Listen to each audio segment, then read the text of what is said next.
Everyone, I'm going to show you how to get the WW drafting add-in.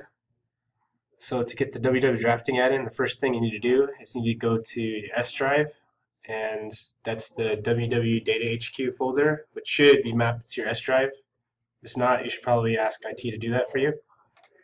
So open File Explorer, go to your S drive, go to Revit add-in, and then you will see this file called draftingupdate.exe, and you just copy that, throw it on your desktop anywhere. I think I already have it, so I'm just gonna place it. So you have that drafting update. Double click it, and you got the update. And I'm just gonna quickly open Revit and show you. So here we are. We have Revit open. You see now there's this WW drafting tab here.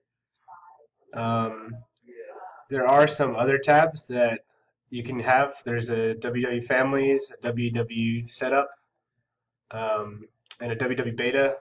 And if you need any of those tabs, you can email me or Zoom me or whatever.